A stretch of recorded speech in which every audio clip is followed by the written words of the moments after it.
മഹാലിംഗപുരം അയ്യപ്പ ക്ഷേത്രം. അതിന്റെ ജീവിതത്തിന്റെ ഒരു ഭാഗമായി കഴിഞ്ഞു. കഴിഞ്ഞ ഇത്രയും വർഷമായിട്ട് സ്ഥിരമായിട്ട് നമ്മൾ ഒരേ എന്തെങ്കിലും കാര്യങ്ങൾ വരുമ്പോൾ പെട്ടെന്ന് മനസ്സിൽ വരുന്ന ഇവിടുത്തെ അയ്യപ്പന്റെ രൂപം അല്ലെങ്കിൽ ഗുരുവായൂരപ്പന്റെ രൂപം. അങ്ങനെ എത്രയോ വർഷമായിട്ട് ഇതിന്റെ ഒരു ഭാഗമാണ്, എൻ്റെ ജീവിതത്തിന്റെ ഭാഗമാണ്, എൻ്റെ കുടുംബത്തിന്റെ ഒരു ഭാഗമാണ്. ഇവിടെ വന്ന ശേഷമാണ്, മദിരാശിയിൽ വന്ന ശേഷമാണ് എൻ്റെ കുടുംബം വളരുന്നത്. ഞാനും ഭാര്യയുമാണ് ആദ്യം എത്തുന്നത്. മോനായി മോളായി കാലഘട്ടങ്ങൾ കഴിഞ്ഞു പോകുന്നു. അവരുടെ കല്യാണം കഴിഞ്ഞു. അവയെല്ലാം ഈ മദ്രാസിലെ നല്ല നല്ല ഓർമ്മകളാണ് എപ്പോഴും.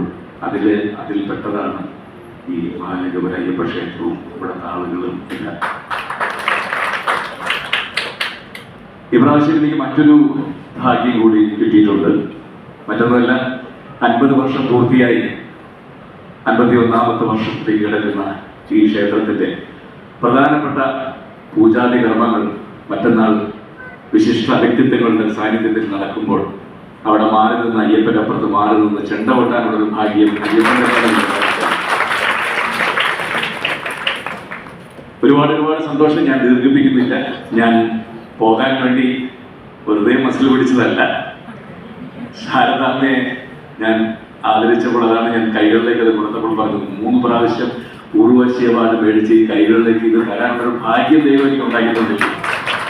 അയ്യപ്പന്റെ ശക്തി.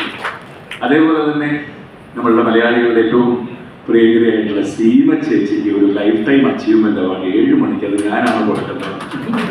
ഞാനും എൻ്റെ ഭാര്യയും ഞങ്ങൾ രണ്ടുപേരും ചേർന്നാണ് സമ്മാനിക്കുന്നത്. അപ്പൊ അതിൻ്റെ ഒരു ഫംഗ്ഷനുണ്ട്. പിന്നെ എല്ലാ സന്തോഷങ്ങളും എല്ലാം അറിയിക്കുന്നു. ഒപ്പം എൻ്റെ വളരെ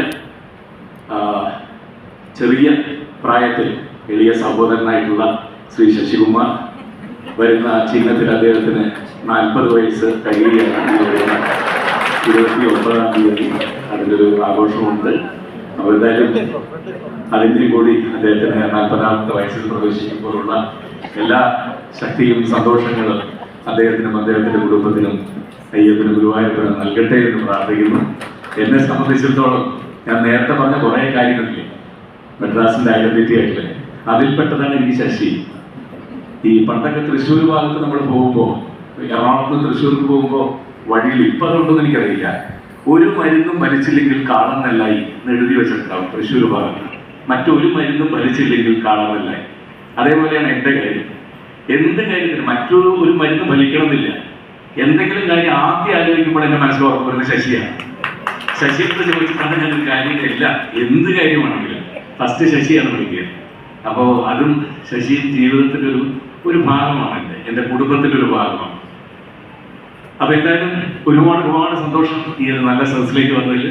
മറ്റന്നാൾ അയ്യപ്പസ്വാമിയുടെ മുമ്പിൽ നിന്ന് ഒരു ചെറിയ മേളം കൊട്ടിക്കയറുമ്പോൾ നിങ്ങളെല്ലാം ഒരു സപ്പോർട്ടിനോടെ ഉണ്ടെങ്കിൽ ഒരുപാട് സന്തോഷം. എല്ലാവർക്കും താങ്ക് യു.